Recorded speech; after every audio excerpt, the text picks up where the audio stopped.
I'm going to be world champion. Years before I even had a British title, before I even had an English title, I just started fighting. I was like, oh, I'm the next world champion, yeah. And I just started saying it, but I said it with genuine conviction. I knew I would be the best. I genuinely knew I would be the best. You have to understand that this world, everyone constantly tells you, do not be arrogant. Do not have an ego. When I had my Twitter, I put my ego into overdrive because I found it entertaining. But people will constantly tell you to not talk in a way which is full of conviction. People do not like you to be arrogant and have an ego. This is the worst thing ever. Let me tell you a fact, the number one facet of a G mindset. Your life is never going to be worse if you walk through the world believing you are the fucking man. You wake up, look in the mirror and go, I'm the man. I am the man. There's no one on this planet who can do shit I couldn't do if I put my mind to it. I don't give a fuck how good you are at piano. If I decide to play piano, I would be better than you at piano. And I believe that. I don't just say these things, I fucking believe them. And when you go through life believing you really, really are the man, there are very few downsides. The downsides are everyone's going to call you an arrogant, everyone's going to call you arrogant, everyone's going to call you everyone's going to say he has a big ego. You're going to lose a few loser friends. Who cares? What you are going to gain is other people on the same path. You're going to gain other people who think, yeah, well, I'm the man too. This guy's the man. Let's make some money. That's what's going to happen. So the first thing you can do with your G mindset is you need to start believing you are the man. Even if you're not the man yet, even before I was world champion, I knew I was going to be the man. So I don't give a fuck. And I was happy to say that to anybody. When people called me arrogant and stupid and deluded, I just sit there and look at them and say, yeah, fuck you. I'm going to be the man. The second thing is, you need to be perspicacious. You need to understand that in this world, there's a whole bunch of people doing amazing shit that you are not doing.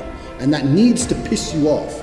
Because if it pisses you off, you become motivated all of a sudden. I was the only one who was pissed off when that Aston Martin was next to me and I had my sales job. I was the only one who was pissed off when I saw that Ferrari drive past. Other people were not annoyed by it. And they're not annoyed by it, they're not driven to beat it. You understand? They're not driven to be where that person was. You need to be annoyed, and I'm telling you to be angry. Anger is a fantastic force. Like I said, the world tells you not to be arrogant, it tells you not to be angry. It's two things it tells you to do. Don't be arrogant, don't have an ego, and you don't have anger. You're a man, you're a full-grown man. It's perfectly fine for you to be pissed off. It's perfectly fine for you to look around at your life, look at the girl you're look at the house you live in, look at the car you drive, and get pissed off and go, you know what, I want a hotter, I want a nicer house, I want a faster car. There's nothing wrong if you take that anger and you direct it in the correct direction.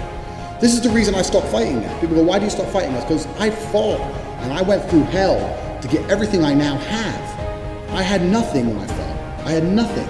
And I wanted the life I now have. People have different motivations for different things. There's some fighters out there who fight for other reasons, you know. But my motivation was I was pissed off at the world. And now I'm not as angry as I used to be, so I don't believe I'm as good a fighter as I used to be. I'll still whoop some ass, but I'm not as good as I used to be. So that's why I decided to retire early. But this is the second thing. So first thing, believe you're the man. Second thing, you need to get angry about your situation. If you've bought this course and you're watching it and you're sitting there, right now you're watching it and you look around you and you don't own the home you're in, get pissed off. If there ain't a Ferrari on your drive, get pissed off. If you don't have 10 Playboy Bunny level beauties, get pissed off. And what the fuck? You need to sit there and realize, whoa. I have a few years of consciousness. And even less than that, I have a few short years as a young man. Because age will damage you. I mean, if you're a millionaire when you're 60, it's not nearly as good as being a millionaire at my age. I became a millionaire at 28. So you need to realize you got a few short years as a young man, you're fucking wasting them. You need to sit there and go, get angry. Because getting angry, forced, directed anger is an extremely powerful force.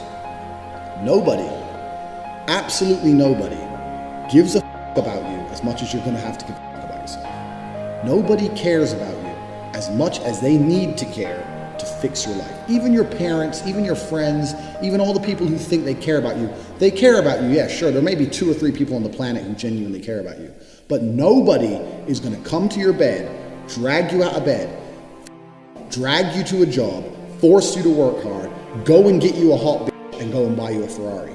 Nobody is going to do that for you. You are never going to have any of the things you want if you do not get them yourself. Nobody cares about you enough to do it for you. I am me. I was born. I have maybe, if I'm lucky, 70, because I'm quite big. When you're physically large, you die sooner. 70 years of consciousness. And these years I experienced, the only person who's going to make them fun and exciting and interesting, the only person who's going to make me happy and live a life that I want to live is me. Nobody's going to do it for me. There's no one else who wakes up each day and goes, you know what? I want to make Andrew Tate's life better. No one thinks that about me. No one thinks that about you either. Nobody thinks that about you. The only person who gives a shit about your life truly is you.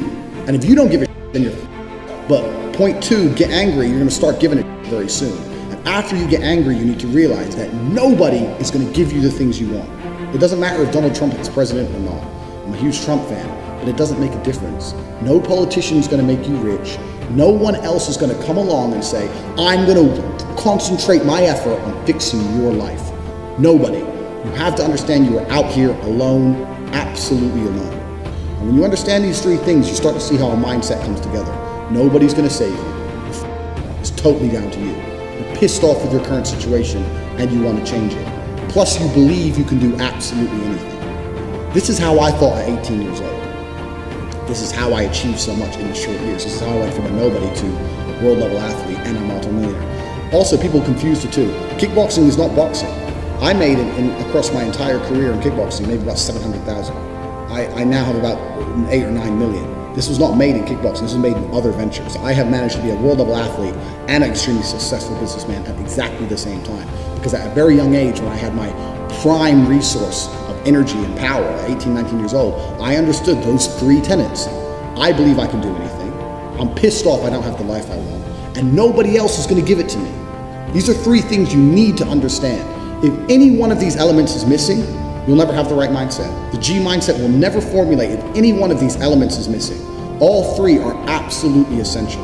And the sooner you get your act together, the sooner you start to panic and worry and be concerned that you're 24 or 25, you're not rich yet. There's 24 and 25-year-olds out there who got a contract for NBA or their parents, or they won the lottery, or who knows what.